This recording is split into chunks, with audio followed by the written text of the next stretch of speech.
Teaching आपने कब से स्टार्ट की और जिस ईयर से स्टार्ट की तब से लेके अब तक आपने क्या चेंजेस पाई इस एजुकेशन सिस्टम के अंदर? मुझे टीचिंग का क्लास 6 से शौक था। टू बी वेरी ऑनेस्ट, आप भी स्टूडेंट्स को रीड करते हैं, आप ऑब्जर्व करते हैं, मेरी भी बहुत ऑब्जर्वेशन है ये 12-13 साल से कि स्टूडेंट्स ना एक शॉर्टकट रूट मांगते हैं कि आप हमें कोई एक रेसिपी दे दें कि हमारा पेपर जो है उससे पास हो जाए। एक स्टूडेंट को कौन सा जो है स्टडी रिसोर्स यूज करना चाहिए? पीपीपी, कैपलान, टीचर के नोट्स होते हैं, स्टडी नोट्स, वो क्या प्रेफर करने चाहिए? डिफरेंस जानना चाह रहा हूँ पाकिस्तानी स्टूडेंट्स के बीच में और इंटरनेशनल स्टूडेंट्स के बीच में कि कौन ज्यादा स्टूडियस होते हैं, किसके जो डिसिप्लिन होता है ज्यादा होता है, मतलब किसकी हैबिट्स आपको ज्यादा अट्रैक्टिव लगी? अच्छा, ये मैं बताऊँ, ये सब में सेम है। चाहे वो पाकिस्तानी स्टूडेंट हो, चाहे वो यूके का स्टूडेंट हो, दोनों का ऑब्जेक्टिव सेम है, पेपर पास कर देना। तो उसके एटीट्यूड में तो मुझे कोई ऐसा डिफरेंस नजर नहीं आया। सर, एक स्टूडेंट जो 100% देता है अपना एक पेपर को पास करने के लिए, उसके बावजूद भी वो बार बार फेल हो रहा है, तो उसके लिए आपकी क्या एक ऑनेस्ट एडवाइस होगी?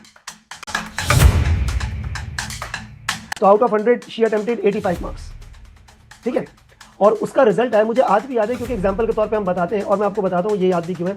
तो हम अज्यूम करते हैं कि 12, 13, 15 नंबर का पेपर अगर उसका स्किप हो गया तो 85 में उसकी स्कोर आया था 79, यानी कि पेपर छोड़ने से फेल नहीं होता और पूरा करने से पास नहीं होता। एंड यू वोंट बिलीव, उसकी पाकिस्तान में फर्स्ट पोजीशन थी।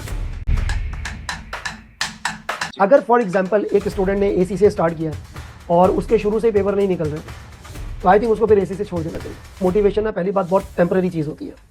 सही। अभी मैं बच्चे को बोल दूं कि बेटा आप पढ़ लोगे, आपको उसके बाद जो आपको बहुत हैंडसम अमाउंट की सैलरी मिल जाएगी, 3 लाख रुपए महीना सैलरी मिल जाएगी, वो मोटिवेट हो जाएगा, सुबह डिमोटिवेट हो जाएगा। तो मोटिवेशन ना बहुत एक टेम्पररी चीज़ है, मोटिवेशन आती है चले जाती है।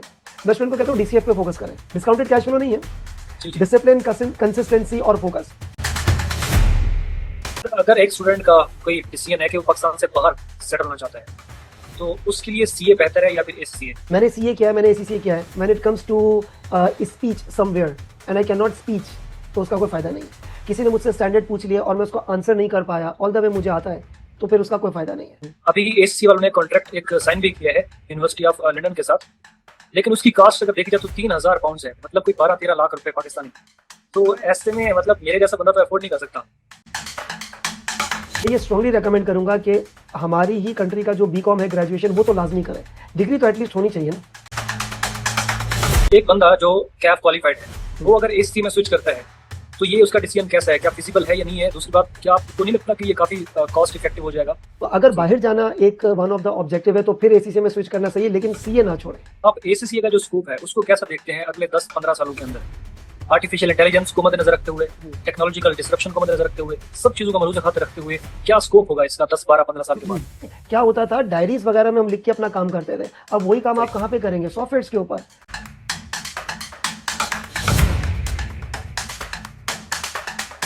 तो कितना एक बंदा जो है सैलरी एक्सपेक्ट कर सकता है आफ्टर क्वालिफाइंग एसीसी?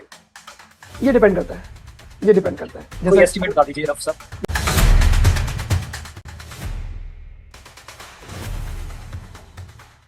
आज की इस खसूसी वीडियो में मैं आपको मिलवाने जा रहा हूँ एक ऐसी पर्सनैलिटी से जो एसीसी की दुनिया में किसी तारुफ की मोहताज नहीं है। मैं सर हारिस हनीफ की बात कर रहा हूँ। सर हारिस हनीफ एक ऐसे बाकमाल टीचर हैं जिन्होंने हज़ारों स्टूडेंट्स को गाइड किया और उनके स्टूडेंट्स न सिर्फ पाकिस्तान में बल्कि दुनिया भर में नुमाया पोजीशंस हासिल करते आ रहे हैं। और सर हारिस हनीफ का जो वे ऑफ टीचिंग है और उनकी मेहनत और हर तालिब इल्म को सक्सेसफुल बनाने का जो जज्बा है, उन्हें बाकी सबसे मुमताज़ करता है। तो आइए सीखते हैं हम उनसे जो खुद कामयाबी की मिसाल हैं, सर हारिस हनीफ। अस्सलाम वालेकुम sir, thank you so much for joining us. It's an honour for me to have you this interview. वालेकुम सलाम ताहिर साहब, कैसे आप? खैरियत से? बहुत बहुत शुक्रिया आपने पॉडकास्ट में इनवाइट करने के लिए। अल्हम्दुलिल्लाह सर। ओके सर, हम सबसे पहले तो आपकी एसीसी जर्नी के हवाले से जानना चाहेंगे कि किस चीज़ ने आपको मोटिवेट किया एसीसी को परस्यू करने के लिए, कितना टाइम लगा, अपने एक्सपीरियंस के हवाले से बताइए। अच्छा ताहिर साहब, एसीसी ज्वाइन करने में किस चीज़ ने मुझे जो है वो मोटिवेट किया? बेसिकली मेरा खुद का ना एक माइंडसेट था कि मैं इंटर के बाद जो है वो किसी बिजनेस क्वालिफिकेशन में आऊँगा, और चाहे वो सीए है या एसीसीए है। तो फिर जब मैंने डिफरेंट जगहों से काउंसलिंग ली तो मैंने फिर वो क्वालिफिकेशन सेलेक्ट की कि जिसका सिर्फ एक पर्टिकुलर कंट्री में नहीं, बाकी वर्ल्ड वाइड भी उसमें रेंज जो है ना उसकी एक्सेसिबिलिटी हो और वर्ल्ड वाइड रिकग्निशन हो। तो फिर वहाँ से डिफरेंट तरीकों से मैंने काउंसलिंग करते हुए मैंने एसीसी जो है वो एसीसी जर्नी जो है वो सेलेक्ट की थी। ओके सर, एसीसी करने के बाद आपने कोई जॉब क्यों नहीं की जैसे ट्रेडिशनल जॉब करते हैं लोग? आप टीचिंग करियर में ही क्यों हैं? और दूसरी बात कि टीचिंग आपने कब से स्टार्ट की और जिस ईयर से स्टार्ट की तब से लेके अब तक आपने क्या चेंजेस पाई इस एजुकेशन सिस्टम के अंदर? अच्छा ताहिर, आपका पहला जो सवाल है वो बड़ा इंटरेस्टिंग है कि आपने ऑफिस जॉब क्यों नहीं की। मैंने जी। ऑफिस जॉब की थी। I started my professional journey. मैंने एक बैंक में, पाकिस्तान का एक one of the leading bank है HBL हबीब बैंक लिमिटेड, वहाँ से मैंने जी। इंटर्नशिप से स्टार्ट किया था। Then I join the firm. और उसके साथ साथ फिर मैंने इंडस्ट्री में one of the textile company, एक अच्छी टेक्सटाइल कंपनी, वहाँ पे मैंने as an accounts officer accounts department में सर्व किया है। उसके बाद मैं ग्रुप लेवल पे टीचिंग में आया। और आपको मैं बताऊं, मैंने जिंदगी की फर्स्ट ट्यूशन दी थी when I was in class 9th। अच्छा। यस। क्योंकि मुझे टीचिंग का जो है ना वो आई डोंट नो कि आप यकीन करें या नहीं करें, मुझे टीचिंग का क्लास 6 से शौक था। मैंने आई वाज इन क्लास 6, मुझे जब से टीचिंग का शौक था कि जब मैं अपने कजन्स को या अपने फ्रेंड्स को कोई चीज़ समझाता था तो उनको समझ में आती थी। तो वहां से मेरे अंदर एक एनर्जी आई, एक मोटिवेशन आई, एक क्रेज आया, जुनून आया, जिसको आप ये समझ सकते हैं कि नहीं यार, मैं समझा सकता हूँ और लोग समझ सकते हैं। तो I want to be the teacher, class 6 से। सही। और जब मैंने क्लास 9 जब मैंने पास की, तो वो सही। मैंने बेसिकली मैं साइंस का स्टूडेंट था पहले। तो स्टूडेंट्स को होता है ना दिमाग में कि केमिस्ट्री फिजिक्स बहुत मुश्किल है। तो मैंने जी। जिंदगी की फर्स्ट ट्यूशन दी थी when I was in class 9। हमारी गर्मियों की छुट्टियां थी, क्लास 8 से बच्चे 9 में आ रहे हैं, तो मैंने उस 2 महीनों में पूरा केमिस्ट्री का कोर्स जो है ना वो एक स्टूडेंट को पढ़ाया था when I was in class 9। सही सर। तो सर आप टीचिंग में 9 से आए, क्लास 9 में अब जैसे ही पास किया उसके बाद टीचिंग में आ गए। फिर मैंने उसको छोड़ दिया था टीचिंग को। फिर उसके बाद अच्छा। मैं अपनी ज़्यादा स्टडीज पे फोकस किया और इस तरह प्राइवेट ट्यूशंस। और फिर जो है, आप अगर एसीसी की ट्यूशन की बात करें, तो मैंने क्लास जब मैं खुद स्टूडेंट था एसीसी का, जब से मैंने पढ़ाना शुरू किया था। सही। तो सर आपने मैट्रिक के बाद एसी स्टार्ट किया था या फिर इंटरमीडिएट के? इंटरमीडिएट किया था मैंने साइंस में, प्री इंजीनियरिंग में। तो सर करंटली आप F2, F5 और F8 और ट्रिपल ए ये सब्जेक्ट पढ़ा रहे हैं टीएसए के अंदर। जी, तो आपके करंटली मैं नजदीक। तबानीज में हूँ। जी जी। तबानी स्कूल ऑफ अकाउंटेंसी कराची में, one of the platinum institute है हमारा। और करंटली मैं वहीं पे पढ़ा रहा हूँ। पेपर जो आपने पेपर्स मेंशन किए, F2 F5 F8 और ट्रिपल ए। और सर अल्लाह का इनमें शुक्र से। है, काफ़ी जी। स्टूडेंट्स ने अच्छी स्कोरिंग ली है, nation wide world wide positions भी ली हैं। माशाल्लाह माशाल्लाह। सर इनमें से कौन सा सब्जेक्ट डिफिकल्ट लगता है स्टूडेंट्स को? सबसे मोस्ट टफेस्ट सब्जेक्ट जो है वो कौन सा है? रीजन क्या है उसकी? और एक एवरेज बच्चा किस तरह से इसको मतलब ओवरकम कर सकता है? अच्छा, वैसे मैं एक बात बताऊं, जो पेपर्स मैं पढ़ाता हूँ ना, पेपर मैनेजमेंट अकाउंटिंग और ऑडिटिंग के, जी। बच्चों को यही मुश्किल लगता है। अब आई डोंट नो ये क्यों मुश्किल लगता है, लेकिन आई थिंक सो ये सबसे इजीएस्ट पेपर्स है। इसलिए नहीं कि मैं पढ़ा रहा हूँ, मतलब नहीं नहीं मुझे सर, ये मैं समझ सकता हूँ, सब्जेक्ट सेम लगता ईयर। है। मुझे इंटरेस्टिंग सब्जेक्ट्स लगते हैं ये। तो बच्चों को यही इन्हीं सब्जेक्ट्स में जो है ना वो प्रॉब्लम्स आती है, मैनेजमेंट अकाउंटिंग में और ऑडिटिंग में। सही। सर इसके पीछे रीजन कोई नहीं पता आपको? रीजन क्या हो सकती है? रीजन बिल्कुल पता है। देखिए, मैं आपको एक छोटा सा कंपैरिजन आपको मैं बताता हूँ। हमारे पास एक पेपर होता है अकाउंटिंग का, और एक जी होता है टैक्सेशन का। होता यह है कि अमूमन जो बच्चे होते हैं, जैसे अगर मैं इसी से जर्नी के बारे में आपको बताऊं, कि जब बच्चे फाउंडेशन डिप्लोमा करके आ रहे होते हैं, तो जी। उसमें बच्चे सबसे पहले पेपर लेते हैं फाइनेंशियल अकाउंटिंग का। अब आप भी इसी फील्ड से बिलोंग करते हैं, तो जी फाइनेंशियल अकाउंटिंग और टैक्सेशन का जो पेपर है वो होता है रूल बेस्ड। यानी कि हमारे जी। पास अकाउंटिंग स्टैंडर्ड्स हैं, उसके रूल्स हैं, टैक्सेशन के अपने रूल्स हैं। तो वो सही। रूल बेस्ड होता है, उसको रूल्स को याद रखना होता है और हमें अप्लाई करना होता है गिवन केस स्टडी में, चाहे वो सीए हो या एसीसी हो। जबकि जी जो ऑडिट है या फिर जो मैनेजमेंट अकाउंटिंग है, उसके उसमें ना थोड़ा सा अपने एक स्कोप से बाहर निकल के सोचना होता है। मतलब जी। We have to think outside the boundaries ना।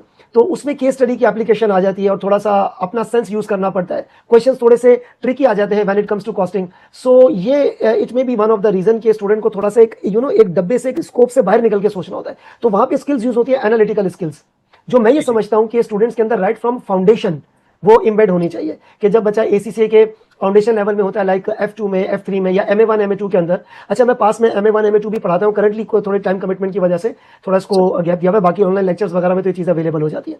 सही। तो मैं ये समझता हूँ बच्चों के अंदर ना इंटरमीडिएट के बाद एक एनालिटिकल स्किल्स बहुत इंपॉर्टेंट है, उसकी सही। थोड़ी सी कमी है। मतलब टू बी वेरी ऑनेस्ट, आप भी स्टूडेंट्स को रीड करते हैं, आप ऑब्जर्व करते हैं, मेरी भी बहुत ऑब्जर्वेशन है ये 12-13 साल से, कि स्टूडेंट्स ना एक शॉर्टकट रूट मांगते हैं कि आप हमें कोई एक रेसिपी दे दें कि हमारा पेपर जो है उससे पास हो जाए। सही बात है। तो this I found one of the reason कि बच्चों को ये सब्जेक्ट जो है वो थोड़े से मुश्किल लगते हैं। तो सर अप्रोच क्या होनी चाहिए इन सब्जेक्ट्स को लेके? अगेन, एनालिटिकल स्किल्स सबसे पहले तो हमें बेसिक कॉन्सेप्ट पता होना चाहिए, कोई भी टॉपिक सही। हो बेसिक कॉन्सेप्ट सही। पता होना चाहिए। जैसे फॉर एग्जांपल मैं एक टॉपिक का जिक्र कर लेता हूँ, रेशियो एनालिसिस। तो जी हमारे पास अगर कंपनी की केस स्टडी आती है, तो हमें वो ट्रेडिशनल रेटाफिकेशन वाले जो रेशियोज हैं, उसके अलावा भी रेशियोज निकालने होंगे, जैसे gross profit margin, net profit margin, वो तो समझ में आता है। उसके अलावा अगर मैं पेपर पीएम की बात करूं, so different non financial ratios भी आ जाते हैं। नॉन जी। फाइनेंशियल रेशियोज के, जैसे फॉर एग्जांपल कितनी हमने सेल्स की है, उसमें से कन्वर्जन कितनी हुई है, सॉरी मार्केटिंग कितनी की और कन्वर्जन कितनी हुई है। तो वो उस बिजनेस को एनालाइज करते हुए हमारे पास चीजें आनी चाहिए। तो मैं ये समझता हूँ कि स्टूडेंट को एनालिटिकल स्किल्स के ऊपर ना थोड़ा ज्यादा तवज्जो देनी चाहिए, और ये मैं अपनी क्लासेस में भी कहता हूँ। Same case with audit. Audit के लिए कैसा होना चाहिए? ऑडिट के केस में तो देखिए, आइजाज होते हैं ना, इंटरनेशनल जी। Standards on auditing. तो उसके अंदर अगर मैं आपसे बताऊं, ऑडिट के पेपर में खास तौर पे एसीसी में, क्योंकि मैं सीए का ऑडिट भी पढ़ाता हूँ और एसीसी का ऑडिट भी पढ़ाता हूँ, तो स्टैंडर्ड्स तो ज़ाहिर है दोनों में सेम है, लेकिन पेपर का जो एग्जामिनिंग क्राइटेरिया वो थोड़ा सा डिफरेंट है। लेकिन केस स्टडी के ऊपर अगेन ऑडिट के पेपर में मैं बताऊँ, स्केप्टिसिज्म बहुत यूज होता है और जार्गन लैंग्वेज बहुत इस्तेमाल करनी पड़ती है। उसमें भी स्टूडेंट्स क्या करते हैं, जैसे एक टॉपिक है ऑडिट प्रोसीजर्स का, तो बच्चे क्या करते हैं, वो प्रोसीजर्स याद कर लेते हैं, वो केस स्टडी में फिट नहीं बैठते। तो जब वो केस स्टडी में फिट नहीं बैठेंगे तो फिर आपका आंसर किस तरीके से मार्क होगा। तो रटाफिकेशन से ज्यादा मैं ये बिलीव करता हूँ स्टूडेंट्स को जाना चाहिए मास्टरिंग, मतलब उस सब्जेक्ट का मास्टर बने, रटाफिकेशन ना करें। सही सर, जार्गन लैंग्वेज से याद आया कि एक स्टूडेंट को कौन सा जो है स्टडी रिसोर्स यूज करना चाहिए, बीपीपी, कैपलान, टीचर के नोट्स होते हैं, स्टडी नोट्स, वो क्या प्रेफर करने चाहिए? ये आप सीए के हवाले से पूछ रहे हैं या एसीसी के हवाले से? सर अब एसएससी और एससीए दोनों के हवाले से बताइए। देखिए, अगर मैं सीए की बात करूं तो जो आईकैप की स्टडी टेक्स्ट है, मैं तो स्टूडेंट्स को रेकमेंड करता हूं कि आप वो जरूर पढ़ा करें, टीचर के नोट्स प्लस आपके आईकैप की बुक। और अगर मैं एसीसी की तरफ आऊं तो देखें, हमारे पास पहले पास में और भी पब्लिशर्स हुआ करते थे। अभी करंटली जो पब्लिशर्स हैं वो बीपीपी, कैपलन, और रिसेंटली एसीसी ने अपना भी स्टडी हब लॉन्च किया है, मतलब इसको 1 साल से ज्यादा हो गया है। तो जब एसीसी ने खुद एक मटेरियल अपना लॉन्च किया है, सो मैं हाईली रेकमेंड करता हूँ, नंबर 1, टीचर जो भी सब्जेक्ट हो, जो भी ट्यूटर हो, बहुत सारे ट्यूटर्स हैं डिफरेंट इंस्टीट्यूट्स में, टीचर के नोट्स प्लस एसीसी का स्टडी हब वो लाजमी इस्तेमाल करना चाहिए। सही हो गया सर। और सर क्या एसएससी जो है वहाँ पे सेल्फ स्टडी से भी इसको निकाला जा सकता है या फिर ट्यूशन जो है मैंडेटरी होता है टीचर से? टीचर का रोल तो वैसे होता है, इसमें कोई शक नहीं है, लेकिन क्या ट्यूशन लेना मैंडेटरी होता है या फिर हम स्टडी सेल्फ स्टडी से भी निकाल सकते हैं इसको? अच्छा ताहिर, इसमें मैं आपको एक बात बताऊं, ये डिपेंड करता है। जैसे मुझे याद है कि जब मैंने एसीसी स्टार्ट किया था उस वक्त एसीसी में कैट का एक पेपर होता था, कैट का पूरा कोर्स होता था, मॉड्यूल। तो मेरा अपना एक दोस्त था, वो उसने मोस्टली पेपर सेल्फ स्टडी से पास किए थे, अच्छा, mostly paper. And you will be surprised कि उसकी स्कोरिंग भी 80s और 90s में आती थी। अच्छा, अब एज अ स्टूडेंट अगर मैं आपको बहुत टाइम पहले ले चलूं तो उस वक्त मेरी भी समझ में नहीं आ रहा था, और आज हमारी क्लासेस में भी जब स्टूडेंट्स आते हैं तो कुछ पेपर्स उन्होंने सेल्फ स्टडी पे पास किए होते हैं। सो अगर स्टूडेंट ये समझता है कि मैं कर सकता हूं तो फिर किए जा सकते हैं, लेकिन मैं ये समझता हूँ कि टीचर की गाइडेंस आपको ज़रूरी है। और आजकल के दौर में जैसे मैं आपको बताऊं, अल्लाह के फजलो करम से बहुत सारे स्टूडेंट्स मेरे पास यहाँ कराची में ऑन साइट तो पढ़ते ही ऑन कैंपस, लेकिन ऑनलाइन की वजह से अक्रॉस द वर्ल्ड काफ़ी अल्हम्दुलिल्लाह अच्छी स्ट्रेंथ होती है। सो अब अगर डिफरेंट सिटीज से, डिफरेंट कंट्रीज से स्टूडेंट यहाँ पे पाकिस्तान में अप्रोच करके पढ़ रहे हैं तो इसका मतलब डेफिनेटली मैं समझता हूँ कि टीचर की गाइडेंस ज़रूरी है।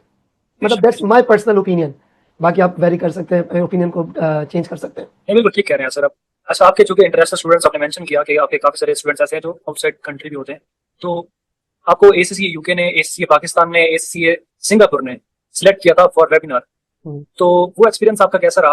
और दूसरी बात की क्या डिफरेंस पाया आपने पाकिस्तानी स्टूडेंट्स के बीच में और इंटरनेशनल स्टूडेंट्स के बीच में?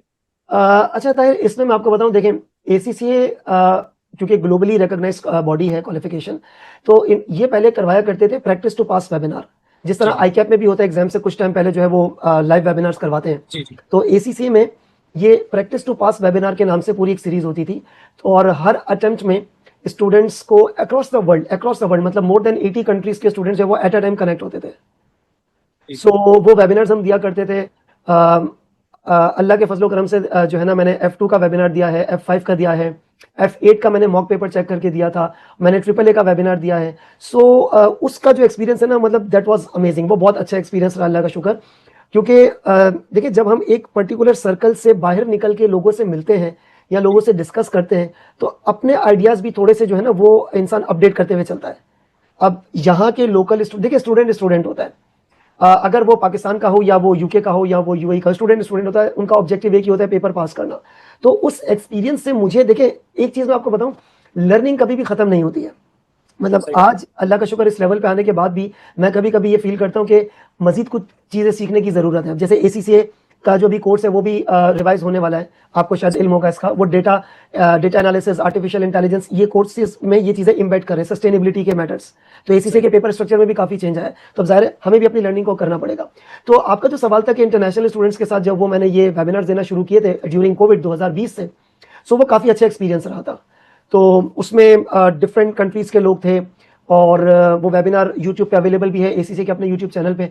तो मतलब it was really the good experience, क्योंकि एट अ टाइम 300 बच्चे जब डिफरेंस जानना चाह रहा हूँ पाकिस्तानी स्टूडेंट्स के बीच में और इंटरनेशनल स्टूडेंट्स के बीच में कि कौन ज्यादा स्टूडियस होते हैं, किसके जो डिसिप्लिन होता है ज्यादा होता है, मतलब किसकी हैबिट्स आपको ज्यादा अट्रैक्टिव लगी? अच्छा, ये मैं बताऊं, ये सब में सेम है, चाहे वो पाकिस्तानी स्टूडेंट हो चाहे वो यूके का स्टूडेंट हो, दोनों का ऑब्जेक्टिव सेम है, पेपर पास कर देना। तो सही। उस एटीट्यूड में तो मुझे कोई ऐसा डिफरेंस नजर नहीं आया। हाँ, अलबत्ता जो कुछ स्टूडेंट्स पाकिस्तान से बाहर जो वर्किंग प्रोफेशनल्स होते हैं उनका एटीट्यूड थोड़ा सा डिफरेंट है। मतलब वो सही। टू द पॉइंट रहते हैं, टाइम वेस्टेज बिल्कुल भी नहीं करते वो लोग, जिस तरह हमारे यहाँ के अनफॉर्चुनेटली मैं देखता हूँ ना, हमारे यहाँ पे जो यंग जनरेशन जो है, जो ज्यादातर सोशल मीडिया में बहुत ज्यादा जो है ना वो अपना टाइम स्पेंड करते हैं। न्यूज़ देखते हैं, तो जी वो जी। एलिमेंट मैंने थोड़ा सा वहां पे कम किया। मतलब ये एक साइलेंट मैसेज, साइलेंट क्या मतलब, एक मैसेज देना चाहिए कि सोशल मीडिया पे कम टाइम स्पेंड किया करें, सही। रेलिवेंट होना चाहिए। सर आपके स्टूडेंट्स की कभी कोई डिस्टिंक्शन आई है जी, मैंने आपको वर्ल्ड वाइड या बताया पाकिस्तान थोड़ी देर या पहले मैंने नेशन आपको वाइड बताया देख था रहे हो? कि 2019 में पाकिस्तान टॉप आई थी, और 2023-24 में तो 10 पोजीशन से ज्यादा हो गई हैं, जिसमें वर्ल्ड टॉप्स भी हैं और पाकिस्तान टॉप्स भी हैं। माशाल्लाह। और बांग्लादेश में भी टॉप है, कुवैत में भी टॉप है, और इंडिया में भी डिस्टिंक्शंस हैं ऑनलाइन स्टूडेंट्स की। सर एक स्टूडेंट जो 100% देता है अपना हाँ। एक पेपर को पास करने के लिए, उसके बावजूद भी वो बार बार फेल हो रहा है, तो उसके लिए आपकी क्या एक ऑनेस्ट एडवाइस होगी? अच्छा ताहिर, इसमें ना मैं आपको अपने एक्सपीरियंस से एक चीज बताता हूँ। जी। आई गेस 2019 में, यस 2019 में हमारे तमानिस में एक स्टूडेंट आती थी, और उसकी फाउंडेशन लेवल से बहुत अच्छी स्कोरिंग रही थी, डिस्टिंक्शंस, पोजीशंस वगैरह तमाम चीज़ें। तो जब वो फर्स्ट टाइम मेरी F5 PM की क्लास में थी और उसने पेपर दिया, और पेपर देने के बाद उसने मुझे फीडबैक दिया कि सर उसका कोई 12 या 13 नंबर का पेपर छूट गया था। ओके। हम राउंड ऑफ कर लेते, 15 नंबर का पेपर छूट गया था। तो out of 100 she attempted 85 marks. ठीक है। और उसका रिजल्ट है, मुझे आज भी याद है, क्योंकि एग्जाम्पल के तौर पे हम बताते हैं और मैं आपको बताता हूँ ये याद भी क्यों है। तो हम अज्यूम करते हैं कि 12, 13, 15 नंबर का पेपर अगर उसका स्किप हो गया, तो 85 में उसकी स्कोर आया था 79, यानी कि पेपर छोड़ने से फेल नहीं होता और पूरा करने से पास नहीं होता। एंड यू वोंट बिलीव, उसकी पाकिस्तान में फर्स्ट पोजीशन थी। माशाल्लाह। इसका मतलब क्या बना? इसका मतलब ये बना कि उसने 85 मार्क्स का जो अगर अटेम्प्ट किया था, और उसमें से 5, 6, 7 नंबर अगर उसके गलत हो गए, तो 79 मार्क्स पे उसकी फर्स्ट पोजीशन बनी 2019 में F5 के पेपर में। सो यहां पर एक ये चीज है कि जो हम करते हैं ना, वो देखिए, एक सबसे बड़ी बात ये होती है उसमें, वो होती है रिक्वायरमेंट को समझना। अक्सर बच्चे क्या करते हैं, जैसे लेट से फॉर एग्जांपल एक सवाल आया और उसमें लिखा हुआ है कि explain the limitations of something. अब बच्चा डिसएडवांटेज बता रहा है, डिसएडवांटेज और लिमिटेशन में फर्क होता है। अब फॉर एग्जांपल की बात यह है कि हमसे पूछा गया कि सिनेरियो को डिस्कस करें, बच्चा अपनी एडवाइस दे रहा है, एडवाइस पूछी नहीं गई है। डिस्कशन का मतलब ये होता है कि उस सिनेरियो के ऊपर आपका तबसरा क्या, आपका व्यू पॉइंट क्या है, तो आपको एक्स वाई दोनों सिनेरियोस बताने हैं। तो it is very much important for the student, specially theoretical requirement में, कि आप पहले रिक्वायरमेंट को पूरा समझे। अच्छा, एक और मैं आपको एग्जांपल देता हूं। वन माय अनदर स्टूडेंट, उन्होंने कोई 20 नंबर का पेपर छोड़ दिया था, सही। और उनकी पोजीशन नहीं बनी, खैर एनीवेज, बट वो स्टूडेंट पास हो गया। तो इसका मतलब क्या होता है कि इसका मतलब ये होता है कि जो करे वो सही तरीके से करें। और इसमें मैं एक और चीज बोलता हूं कि अक्सर बच्चे, मैं ये नहीं कह रहा 100%, वो मॉक पेपर अटेम्प्ट नहीं करते। मॉक पेपर अटेम्प्ट हो, ट्यूटर को भेजे। जैसे मैं अपनी एग्जांपल दूं, मैं हूं, 7 टीचर असिस्टेंट्स हैं, सारे वॉल्यूम को जो है ना वो डील करना, साथ साथ आपको सपोर्ट की भी जरूरत पड़ती है। तो मेरे अपने जो टीएस मौजूद हैं वो अच्छी स्कोरिंग वाले रहे हैं और प्रॉपर फीडबैक देते हैं। तो बहुत सारे बच्चे अपने मॉक पेपर ही सबमिट नहीं करते। नहीं तो अगर बंदा फेल हो जाए बार बार, तो क्या उसको ड्रॉप करना चाहिए या फिर लगे रहना चाहिए? मैं आपको हरगिज ये नहीं बोल सकता कि लगे रहना चाहिए या ड्रॉप कर देना चाहिए। देखिए, दो चीजें होती है। अगर फॉर एग्जाम्पल एक स्टूडेंट ने एसी से स्टार्ट किया है और उसके शुरू से पेपर नहीं निकल रहे, तो आई थिंक उसको फिर एसी से छोड़ देना चाहिए। अब एक बच्चा जो है ना वो 5-6 पेपर पढ़ के आ चुका है, किसी एक पर्टिकुलर पेपर में 2 बार फेल हो गया, 3 बार फेल हो गया, इसका मतलब उसको सब्जेक्ट की अंडरस्टैंडिंग में जो है ना वो प्रॉब्लम है। तो यहां पर एसीसी ने एक बहुत जबरदस्त किस्म की चीज इंट्रोड्यूस की हुई है, वो होता है डिटेल एग्जाम फीडबैक के। जब रिजल्ट आता है ना, तो उसके 2-3 दिन के बाद डिटेल एग्जाम फीडबैक आ जाता है, जिसका मतलब ये होता है कि आपके क्वेश्चन नंबर, मतलब XYZ क्वेश्चन में कितने मार्क्स है, दूसरे क्वेश्चन में कितने नंबर है, तो पूरी एनालिसिस पता चल जाती है। तो बच्चे को अपना वीक पॉइंट पता चल जाता है, टीचर से जरूर डिस्कस करें। ये मैं बच्चों को जरूर एक मैसेज देता हूँ। सर मोटिवेशन पर्पस के हवाले से ना एक स्टूडेंट का क्वेश्चन है कि अगर मोटिवेशन लूज हो जाए पढ़ते पढ़ते, खासकर टफ सब्जेक्ट जो होते हैं, जैसे ऑडिट काफी बोरिंग लगता है, अकाउंटिंग कभी कभी किसी को बोरिंग लग रही होती है, तो उस दौरान मोटिवेशन अगर लूज हो जाए तो उसको किस तरह से हम रिकवर कर सकते हैं? दूसरी बात कि क्या क्वालिटीज होनी चाहिए एक एसीसीए सक्सेसफुल एसीसीए स्टूडेंट के अंदर, कोई 3 क्वालिटीज बता दीजिए। अच्छा, सबसे पहले मैं एक छोटी सी बात बताऊं कि मैं स्टूडेंट को काफ़ी मोटिवेट करता रहता हूं। आपने मेरी वीडियोस वगैरह भी कुछ देखी होंगी, मैं ऑन साइड भी जो है ना बच्चों को मोटिवेट करता हूं। मैं अभी कहता हूं मोटिवेशन ना, पहली बात, बहुत टेम्पररी चीज़ होती है। सही। अभी मैं बच्चों को बोल दूं कि बेटा आप पढ़ लोगे, आपको उसके बाद जो आपको बहुत हैंडसम अमाउंट की सैलरी मिल जाएगी, 3 लाख रुपए महीना सैलरी मिल जाएगी, वो मोटिवेट हो जाएगा, सुबह डिमोटिवेट हो जाएगा। तो मोटिवेशन ना बहुत एक टेम्पररी चीज़ है, मोटिवेशन आती है चले जाती है। मैं स्टूडेंट को कहता हूँ DCF पे फोकस करें, डिस्काउंटेड कैश फ्लो नहीं है, डिसिप्लिन, कंसिस्टेंसी और फोकस। पढ़ाई पे फोकस हो, कंसिस्टेंट और डिसिप्लिन से काम अपना करें। डिसिप्लिन का मतलब ये होता है कि चीज को रूटीन में लेकर आए। देखिए, मैं आपको छोटी सी बात एक बताऊं, एक चीज होती है हार्ड वर्किंग। हार्ड वर्किंग का मतलब ही यही है कि जिस चीज पे मेरा दिल नहीं चाह रहा मैं वही काम करूं, अपनी रिस्पॉन्सिबिलिटी समझ के। मैं स्टूडेंट को एक सिंपल मोटिवेशन ये देता हूं कि आज का जो बच्चा है ना, आज की जनरेशन का, आप यकीन करें उनको इतनी जबरदस्त फैसिलिटी मिली है जो हम लोगों को नहीं मिली थी। मैं आपको एक छोटा सा मतलब ये चीजें शेयर करता हूं कि हम भी जब स्टूडेंट थे तो ये ऑनलाइन स्टडीज वगैरह कुछ भी नहीं होती थी। वो एक आधी क्लास अगर मिस हो गई तो परेशान हो जाते थे, दोस्तों से समझते थे कि हम क्लास मिस करना अफोर्ड नहीं कर सकते। अब आजकल हम लेक्चर्स लेते हैं, एलएमएस पे सारी रिकॉर्डिंग्स भी अवेलेबल होती हैं, ये फैसिलिटी उस वक्त अवेलेबल नहीं थी। आज के बच्चे को बहुत सारी फैसिलिटीज मिल रही हैं, पेरेंट्स की तरफ से सपोर्ट मिल रही है। तो स्टूडेंट को खुद ये चीज रियलाइज करनी चाहिए कि मेरे ऊपर एक जिम्मेदारी है अपने पेरेंट्स के टाइम की, उनके ख्याल की और अपने फ्यूचर में कैरियर की। तो जब तक एक बच्चे का गोल सेट नहीं होगा ना, गोल सेट नहीं होगा तो फिर वो आगे कुछ भी नहीं कर सकता। आपको एक गोल सेट करना है कि मुझे एसीसी की क्वालिफिकेशन कंप्लीट करनी है 2026 में, 27 में, जब भी आपने अपनी जर्नी स्टार्ट की है, और उस काम को करें, उसको रूटीन में लेकर आए। 3 क्वालिटीज आपने पूछी, मैंने बता दी, डिसिप्लिन, कंसिस्टेंसी और फोकस। सही हो गया सर। तो बिल्कुल भी नहीं। अरे सर, सिर्फ एसीसीए के पेपर्स पास कर लेना या सीए के पेपर्स पास कर लेना कोई कमाल की बात नहीं होती। आपको पता है कि काफी कंपटीशन बढ़ गया है, तो ऐसे में साथ साथ ऐसी स्किल, कौन सी ऐसी स्किल सीखनी चाहिए जो आगे फायदेमंद जॉब के लिए, या अगर कोई वो अपना कोई सेटअप करना चाहता है, स्टार्टअप करना चाहता है, तो उसके लिए ऐसी कौन सी स्किल सीखनी चाहिए साथ साथ? अच्छा, देखिए एक मैं आपको चीज बताऊं, मैंने आई वॉज स्टूडेंट, तो एसीसी का स्टूडेंट था, तो मुझे एमएस एक्सेल और ऑफिस से चलाना सही तरीके से नहीं आता था। मैंने जब फर्म ज्वाइन की, मैंने कंपनी ज्वाइन की, वहां पे मैंने ये चीजें प्रैक्टिकली सीखी। और उस वक्त ये ऑनलाइन लर्निंग का इतना ज्यादा सिस्टम हमारे यहाँ पे कॉमन भी नहीं था। तो आज के दौर के हिसाब से मैं ये कहता हूँ, मैंने इस पे एक वीडियो भी बनाई हुई है कि अगर जो बच्चे जिनको इंटरव्यू की कॉल नहीं आ रही तो क्या करना चाहिए, इसमें मैंने वो भी वीडियो भी मैंने बनाई हुई है। आप चाहें तो आप इसका लिंक वगैरह शेयर कर सकते हैं बच्चों में। तो उसमें मैंने बच्चों को ये गाइड किया था कि जैसे फॉर एग्जांपल एसीसी का स्किल्स मॉड्यूल हो गया, यहाँ प्रोफेशनल आपका पूरा कंप्लीट हो गया, तो साथ साथ ना अदर स्किल्स पे जरूर काम करें। जिसमें आज के दौर के लिहाज से मैं ये बात कहूंगा, दैट इज बुक कीपिंग में आपके पास एक क्विक बुक्स और जीरो सॉफ्टवेयर होता है। हमारे पास डिजिटल मार्केटिंग है, थोड़े एआई टूल्स हैं, पावर बीआई के कोर्सेज हैं, इसको करने की ज्यादा जरूरत है। सर, अगर एक स्टूडेंट का कोई डिसीजन है कि वो पाकिस्तान से बाहर सेटल होना चाहता है, तो उसके लिए सीए बेहतर है या फिर एससीए? इसके बरक्स एक ऐसा स्टूडेंट जिसका मतलब पर्पस ही है कि उसने पाकिस्तान में ही रहना है, यहीं पे सेटल होना है, तो उसके लिए सीए बेहतर होगा या फिर एससीए?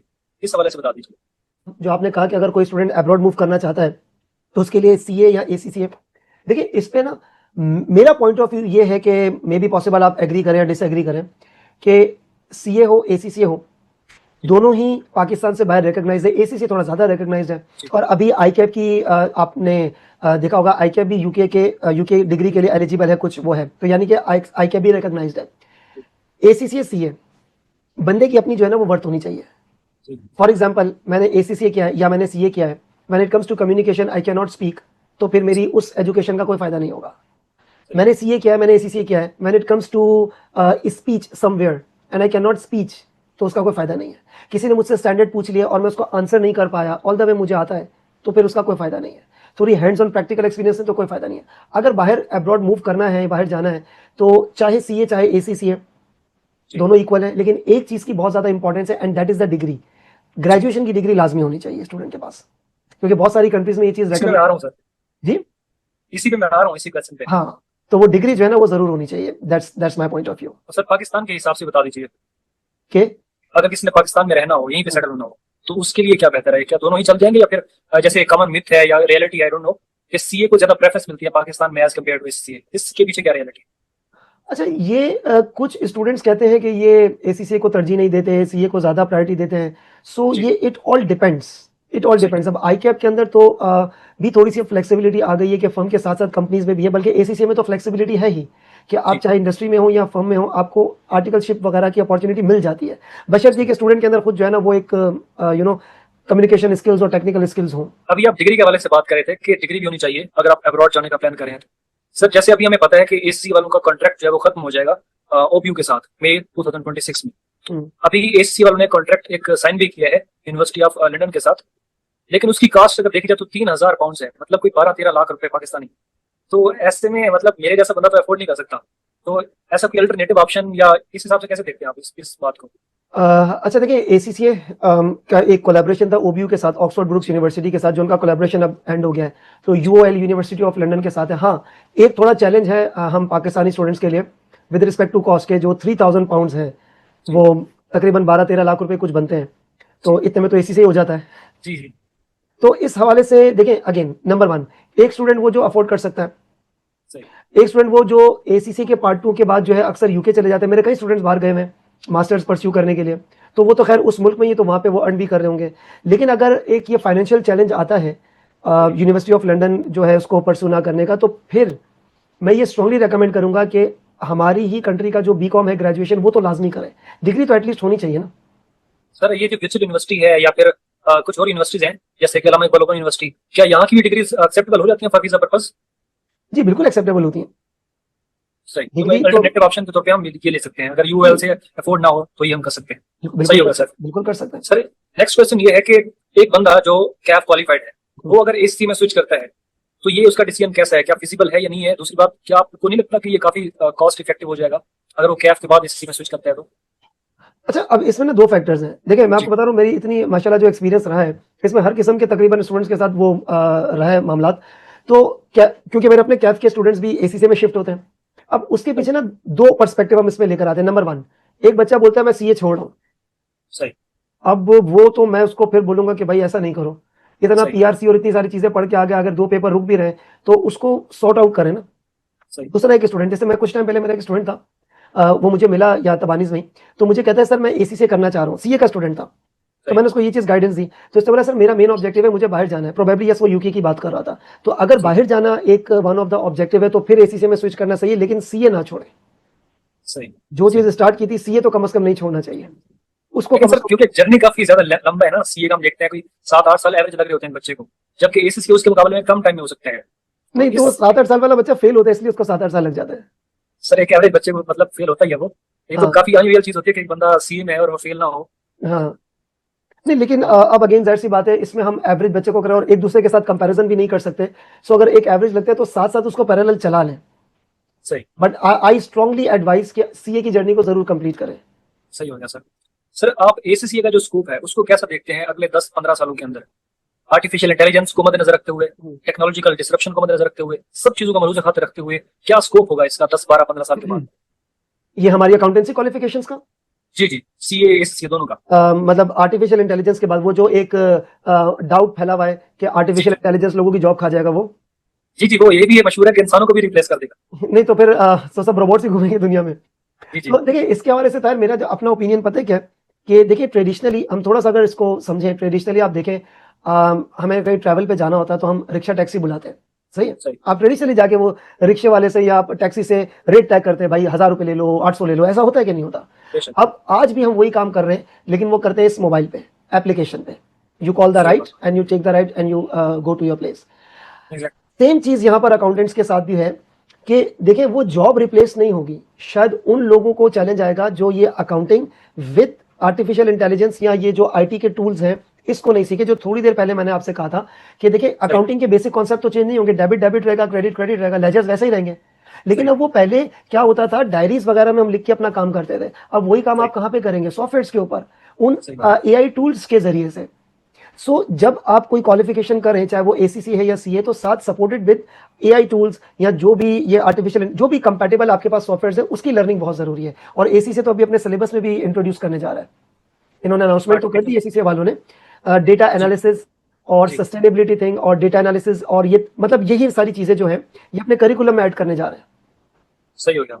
सर यहाँ पे इस चैनल पे काफी ज्यादा स्टूडेंट जो है वो अकाउंटिंग बैकग्राउंड से भी हैं और अच्छा खासा नंबर है जो कि अकाउंटिंग बैकग्राउंड से नहीं है। अभी वो प्लान कर रहे हैं कि सीए करना चाहिए या फिर एसीसी करना चाहिए। उनके लिए आप एंड पे कोई मोटिवेशनल मैसेज या कोई इंकरेजमेंट देना चाहें तो अपनी बेशक नेटवर्क के हवाले से बता दीजिए। सही है। अच्छा तार, इसमें मैं आपको एक छोटी सी बात बताऊं, ठीक। दो चीजें इसका जरा डिफरेंस समझने की बहुत जरूरत है। एक होती नहीं। है एडवाइस, एक होती है काउंसलिंग। जी एडवाइस ये होती है कि मेरे सामने एक स्टूडेंट है, मैं उसको कह रहा हूं बेटा आप एसीसी कर लो, ये आपके लिए बेनिफिशियल है, दैट इज द एडवाइस। तो मैं इस चीज को जो है ना, एडवाइस नहीं, मैं इसको काउंसलिंग के तौर पे लेकर आने की बात करूंगा। सही काउंसलिंग का मतलब शायद ये है, देखिए काउंसलिंग में ये चीजें आ जाती हैं कि मैं उसको सीए की जर्नी के बारे में बताऊं, प्रोज एंड कॉन्स, एसीसी के जी बारे में बताऊं, प्रोज एंड कॉन्स, और वो अपनी डिसीजन मेकिंग खुद करे। तो बच्चों को ना प्रॉपर काउंसलिंग की जरूरत है। अब फॉर एग्जांपल एक बंदा इंटरमीडिएट से आ रहा है और जी उसको सीए करना है या एसी से करना है, मैं ऐसा कुछ भी एडवाइस कभी भी स्टूडेंट को नहीं करता कि आप एसी से करें सीए करें। मैं दोनों के प्रोज एंड कॉन्स रख दूंगा, एसी के भी और सीए के भी। सही और स्टूडेंट को सबसे पहले ये सिखाना चाहिए कि अपना फैसला डिसीजन मेकिंग स्किल खुद लेकर आए, यही सही। वरना फिर वो देखिए अगेन वही बात आ गई, गोल क्लियर नहीं है। मैं एज अ स्टूडेंट पूछो यार मुझे क्या करना चाहिए, वो भी लोगों से, तो वो गोल क्लियर नहीं, ये चीज़ की काउंसलिंग की बहुत ज़रूरत है। तो एसीसीए थोड़ा कंपैरेटिवली जल्दी हो जाता है, इसकी रीच मतलब ग्लोबली है। इसका कौन मतलब डिसएडवांटेज पे आ जाए तो थोड़ा कॉस्ट का इशू आ जाता है, पाउंड्स में आपकी फीस। सीए की बात करें तो ज़ाहिर है ये भी एक प्रेस्टिजियस क्वालिफिकेशन है, एक्सेप्टेबल है बहुत सारी जगहों पे। कभी कभार टाइम पीरियड लेंदी हो जाता है बच्चों का। तो ये दोनों चीज़ों के बारे में जो है ना वो लेना चाहिए, लेकिन still being as an ACCA tutor I will give priority to ACCA because of the flexibility और वक्त के साथ साथ चीज़ों में करिकुलम में चेंजेस लेकर आना। तो कितना एक बंदा जो है सैलरी एक्सपेक्ट कर सकता है आफ्टर क्वालिफाइंग एसीसीए? ये डिपेंड करता है, ये डिपेंड करता है। कोई एस्टिमेट बता दीजिए रफ साहब। जैसे रफ से देखें, आज के दौर में अगर हम बात करें तो 50,000 से भी स्टार्ट हो जाती है। मैं स्टार्टिंग की बात कर रहा हूँ, जैसे मतलब without having any experience company में। और अगर अच्छी कंपनी है तो इससे ज़्यादा सैलरीज भी हो जाती हैं। और जो लोग ऑनलाइन काम कर रहे होते हैं, लाइक वो बीपीओ फर्म्स वगैरह में या पाकिस्तान में बैठ के यूके यूएसए यूएई की कंपनीज को सर्विसेज दे रहे हैं, तो उनको सैलरीज दिरहम्स वगैरह में मिलती हैं या पाउंड्स में मिलती है, तो वो 70-80,000 को भी क्रॉस कर जाती है। तो इट ऑल डिपेंड्स, फर्म में थोड़ी सैलरी कम होती है। Depends, sorry. Okay sir, thank you so much, आपने हमें टाइम दिया। और इंशाल्लाह अगर कभी मेरा चक्कर लगता है कराची के अंदर तो हम आपके साथ फेस टू फेस पॉडकास्ट भी जरूर रिकॉर्ड करेंगे।